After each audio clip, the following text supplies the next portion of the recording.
Hey folks, welcome back to Where's Walter? I'm Walter. And I'm Rebecca. And today we're planning your first cruise, talking about specialty meals, excursions, and drink packages.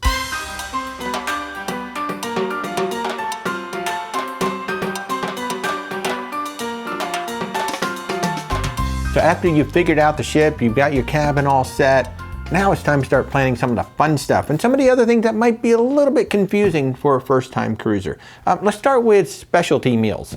What exactly does that mean? It's a specialty meal. Isn't all the food included? No, actually it's not. On some of the high-end cruises, like if you're going on the Regent Seven Seas, God bless you, take us with you, all the food will be included. We will join you.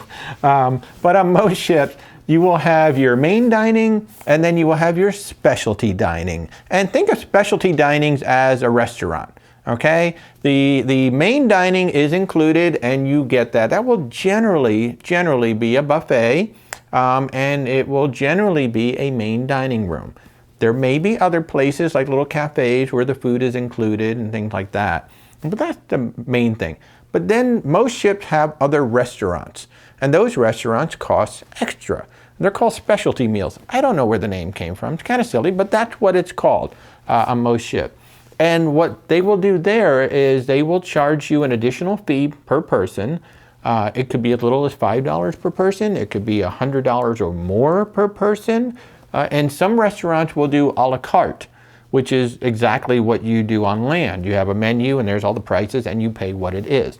So some ships will have 1 or 2 specialty places. I think some of the bigger ships have up to 20 or more places to eat. It's getting kind of crazy how many places there are to eat.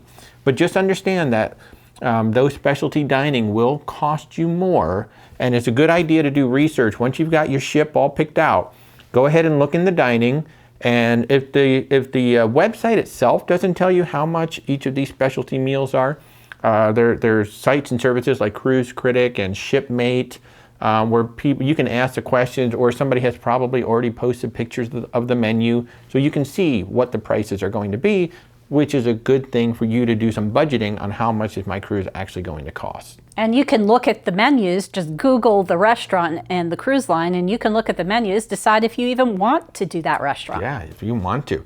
Now, one thing that we have noticed, especially on Celebrity, I don't know how many of the other cruise lines do it, but a lot of times when you go on board that first day, they will be offering specials for that first night. And those specials are offered on board. Sometimes they're offered in advance, but usually, because generally on the first night, most people are just going to go to the main dining room. They're not going to, the specialty restaurants end up being somewhat empty. So like on Celebrity, they'll offer up to 30% off, I think it is, on the first night, and sometimes even on the last night. So keep an eye for that when you walk on board the ship. See if they're running any deals on the specialty dining, and if you have any interest in it, that's a great night to do it if they're offering a special. Now, why would you even want to bother if, the buffet is free and the other food is free? Why do I want to pay extra when I'm on a cruise ship? Well, for the most part, they're an experience. I mean, there's some diners and some sports bars and things like that, but in general, you're going to a steakhouse, or you're going to a French restaurant, Italian restaurant, Asian restaurant. It's usually a little bit of an elevated experience, and it's something different, than just getting something from following everybody into the main dining room, especially if you have something to celebrate on a ship. That's always a great night to go. We tend to go on our anniversaries, our birthdays, and it's always fun to go into an elevated experience. Or when we cruise on Thanksgiving, we avoid the main dining room and go to a specialty restaurant. A little tip for you Americans: if you are going to sail during Thanksgiving, I recommend not going to the main dining room for Thanksgiving dinner, because it's not very easy to cook a good Thanksgiving dinner for 2,000 people. Turkey's going to be a little dry. Stuffing's going to be a little dry. So that's actually a great night to go to a specialty restaurant and just get something totally different. And then if you want turkey sandwiches, you can probably get that the next day in the buffet. Little tip for you. But on one of our anniversaries, we were on the Disney Fantasy and we went to Remy. And it's easily probably the best meal we've ever had at sea. It was an expensive meal, but it was very elevated. We sat in the wine room. It was beautiful. So especially if you have a special event coming up, go to specialty dining. It can be a lot of fun. Now, drink packages is a huge discussion among cruisers. And the biggest thing that you have to look at is, does it actually work out for you, or is it a waste of money? Now, on the surface, it seems like, oh, I'm going to save money. I just pay for my alcohol and then I don't have to worry about it. Yes and no. So on some cruise lines, there will be different levels. There'll be like a basic drink package and then an ultimate drink package. Some have drink packages just for soft drinks and coffee. Sometimes coffee is included in the drink package. Sometimes it's not included in the drink package. They can be very confusing, okay? So first of all, you need to look into the fine print and see everything that it covers. In general, drink package will cover all drinks up to a certain amount of money. Say like $12, maybe $14. And then anything above that, in general, you would pay the difference, although there are some packages that you actually have to pay the full amount. So you want to look closely at that. And you also want to see how many, some of them have a limit on drinks, which is actually kind of like a ridiculous number, like 15 drinks in a day. Yeah, generally it's about 15 in a 24-hour period. What you want to think about is, well, how many drinks would you have in a typical day on a ship, right? And then if you look at that drink number of what's the top line. So if it says all drinks up to $12, will you drink enough drinks to make it worth whatever that drink package is? And if the answer is no, then don't get the drink package, just pay for your drinks on board and you'll end up being cheaper. For us, we generally look to see if the coffee is included, because I can drink 5 coffees a day, no problem. And you like the specialty coffees? Yeah, I like to get an espresso, I like to get cappuccinos. And so those are going to cost, $7, something like that on every ship.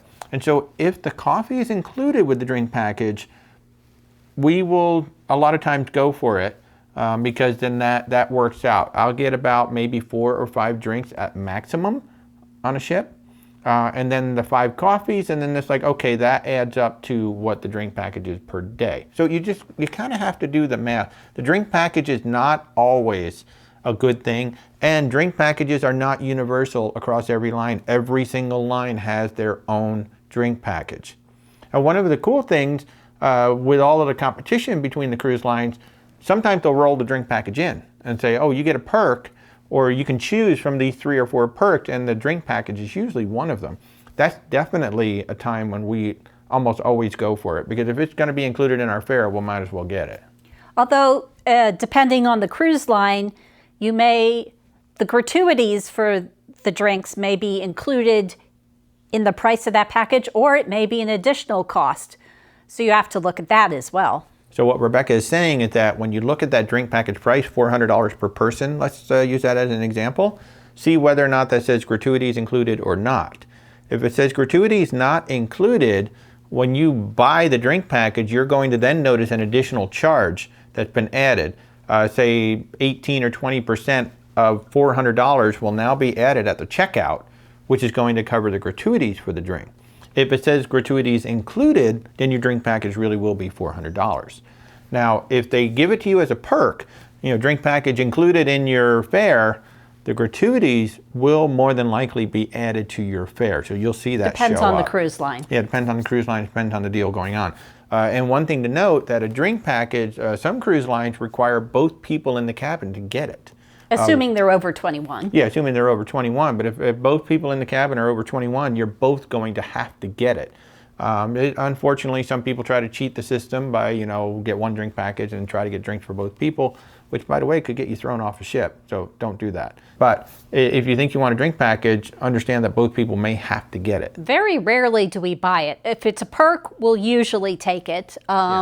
Or sometimes some cruise lines will run sales, and it comes down to a point where it might be worth it. Yeah, we just did that for an upcoming cruise. The cruise line happened to have a sale. It worked out, so we went ahead and got it. Yeah, and the good thing to do is Google drink prices, name of cruise line, and you can usually get bar menus, and you can get an idea of the cost of the drinks. Yeah, so you can see, most cruise lines, the drinks generally start, say, around $6 or $7. Your beers are cheap, obviously, but your cocktails start around $6 or $7. The high-end, cocktails are like $14, and then or $12 or $14, and then, they go way up from there if you want to go crazy. But for the most part, you're probably going to be spending between, say, $7 and $11 for your cocktails. So you really got to look at the drink packages to see if they are a good deal for you. So now let's talk about excursions and shows. Well, first of all, I'll just talk about the shows real quick, especially the big ships. I have some really cool shows. You got water shows, you got Broadway shows, you got this show, you got ice skating, you got all kinds of really cool stuff. And some of them actually require you to book in advance. It may not cost you anything. Most of the shows are free. Some do cost. But even the free shows, sometimes you have to go ahead and book in advance just to get a seat. So pay attention to that on the ship you're going on, especially some of these big Oasis class, Allure class, things like that on Royal Caribbean especially. If they do have some big shows that sell out early, you may be able to go ahead and book a seat in advance. So just check that out. Now with excursions, this is the fun part. So an excursion, if you've never heard that word, that's just basically a planned activity at a port of call. You're going to get off the ship and you're going to go do something. Maybe a walking tour, might be a food tour, might be a zip line, might be some horses, might be going out on the water and snorkeling and scuba diving and all that fun stuff. That's an excursion. And you can book them yourself independently, just as if you went to the island or the place to go book something, or you can book them through the ship. Now there's two big differences between booking it yourself and booking it through the ship. If you book it yourself through a third party, that third party has to get you back to the ship before the ship sails away. The ship will not wait for you. For the most part, we've seen ships wait 30 minutes, maybe 45 minutes, just depending on, where they've got to get to next and when they've actually got to get out of the way of maybe another ship coming in. But if that third party doesn't get you back to the ship will sail away. And then it's your responsibility to get to wherever the ship is next. The cruise line will not help you because you booked it independently. It has nothing to do with them. They got you to the port. It's your responsibility to get back to the port. If you book through the cruise line, they are responsible and they guarantee that you will get back to the port before the ship leaves. If the ship leaves because of whatever happened on your trip, it is up to the cruise line to get you back to the ship at the next port. You will pay nothing extra. You will not have to do anything. The cruise line will be responsible. So that's the big difference. And generally, they will wait longer for cruise line excursions. And we have seen that. Actually, I believe if one, we waited, 90 minutes because there was an excursion coming back. They got caught up in traffic, and the ship waited because it was one of their excursions. So they held the ship, and they did that. But for an independent tour, it's up to the captain whether he's going to sit there and wait or she is going to sit there and wait, or they're going to go ahead and pull away. They have no responsibility to wait for you. I mean, most captains, if they can physically do it, they will wait. If the schedule allows, they will try to wait for you, but they're under no obligation to wait for you. That's the big difference. Now, third-party booking independently generally is cheaper. Like we've seen it like up to 50% cheaper because the cruise lines obviously mark up.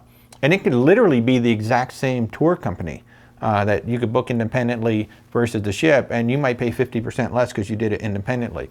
The other thing about the independent tours, generally smaller crowds. For instance, when we went whale watching in Alaska, we were on a boat with just Rebecca, myself, my father, and his wife, and that was it, the four of us on a little whale watching boat. And then when the cruise line boat came up, we kind of met up with them at one point. There was over 200 people on a double-decker boat trying to see the whales, and we were just like floating in right there.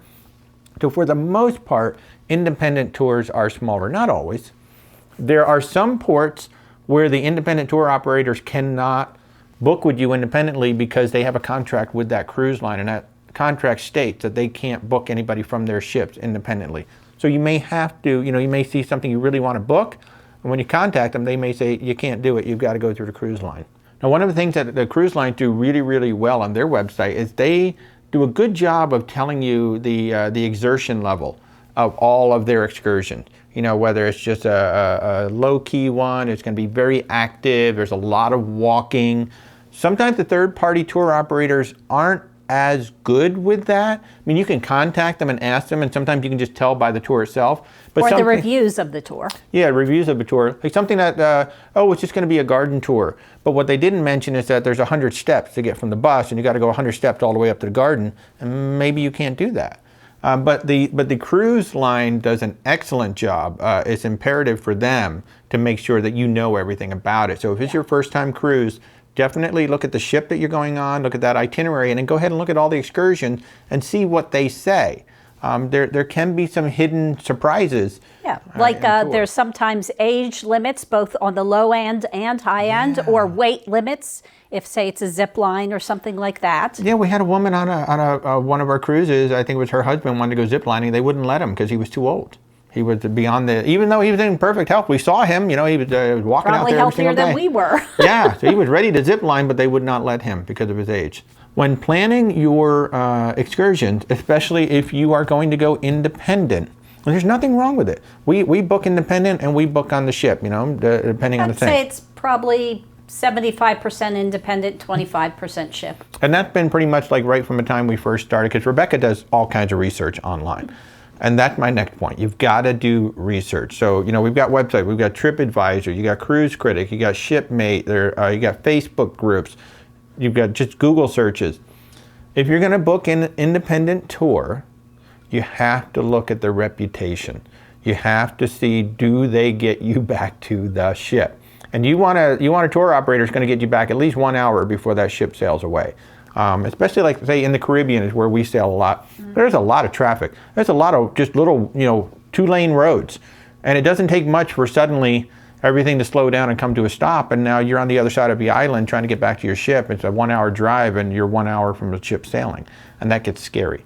When your ship comes into port, there are going to be all kinds of tour operators right there when you walk off. And they're, giving you all this great, hey, we'll take you here, we'll take you there, we'll do this, we'll do that. And they might be perfectly fine. They might be perfectly fine, but if you don't know who they are, you really need to do some research to see who are the reputable tour operators before you book with them. That's our advice, because again, the ship will not wait. This is not like going back to a resort and the resort's going to be there when you get back there. If you show up at the port 1 hour after Sailaway, there might be a ship there, there might not. And I tend to, when I'm booking independently, I tend to leave myself a little more leeway between the time that excursion ends and the time the ship sails, just to be safe. Exactly. So, one of our pieces of advice is try to get on the first tour. Generally, a ship is in port, say, 8 to 10 hours or maybe 6 to 10 hours.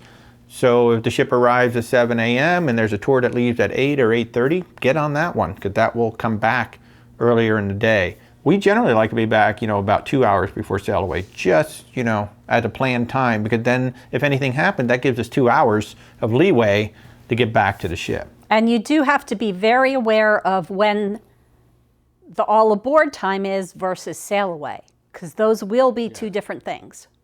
Yeah, so all aboard time, say the ship is leaving at 5, all aboard is at 4:30. That means you need to be on the ship at 4:30, because they're going to start taking up the gangway and getting everything ready to actually pull away at 5 o'clock. The other very important thing is to know what time zone are you in, and are you on ship time or local time? Yes, there is such a thing. There are some places you will visit that the local time will actually be different than what's on the ship. And that will be in your, generally every day you get some sort of a schedule, usually the night before in your cabin, that tells you, we're going to arrive at this time, we're going to leave at that time, and whether you will be on ship time or local time, or what time zone that you might be in. So it's very important. And this is especially important if you don't wear a watch and you have, say, a smartphone. Yes. So the smartphone will connect with the local towers and it will pick up the local time. And if that local time is 1 hour earlier, 1 hour later, you're now working in the wrong time zone. Which is why we do recommend you have at least somebody in your party has a physical watch. Actually has a physical watch. I still have an old-fashioned with the hands, especially for cruising. And one last thing about excursions, you don't have to take them. There's no rule that says you have to get off the ship. Just because the ship comes into port doesn't mean you have to leave. So first of all, the ship's going to be quiet, because a lot of people, at least 75% generally, are going to get off the ship and go do something. So now you've got a nice quiet ship. If you want to have a spa day, spas are almost always discounted when you're in port. But even if you decide to get off the ship, you don't have to take an excursion. You can just go walk around, you can get a taxi, and you can go do things. The one thing, again, if you're just going to get off and go do a taxi, even that you can research, which taxi companies are good. You can even hire a driver for the day in a lot of ports. And again, you can do research on that, where you have a taxi for the day. One big tip that we've heard over and over is negotiate the price before you get in the taxi. That's just a quick tip there. But if you're just going to go ahead and walk around, obviously absolutely free. The only thing that I would recommend is maybe ask a crew member or two, where would they recommend maybe walking around, and where would they maybe recommend avoiding? It's a sad fact of life that everywhere you go, sometimes there's certain areas that you probably shouldn't go as a tourist, because you kind of stand out. So, and the crew members can certainly help you, and they can always point you in a direction of usually a good restaurant, a great place to get Wi-Fi. Crew members always know where to get Wi-Fi, so if you're looking for Wi-Fi in a port, just ask a crew member. They know where to go. But again, you don't have to get off the ship if you don't want to. So if you don't want to take an excursion, don't take an excursion. So there you go. We talked specialty meals, we talked excursions, drink packages, and shows. I hope the information was helpful for you to help you plan that first cruise. We want you to have a good one. If you like what we're doing here, hey, please subscribe. Click that little bell icon, and then you'll know when we've got even more cruise tips for you. Oh, we got recipes. I've got drinks in here. We've got interviews. We've got travel advice. We've got things we haven't even thought of yet. So please subscribe. Click the bell icon. Thanks so much for watching. I'm Walter. I'm Rebecca. We'll see you next time.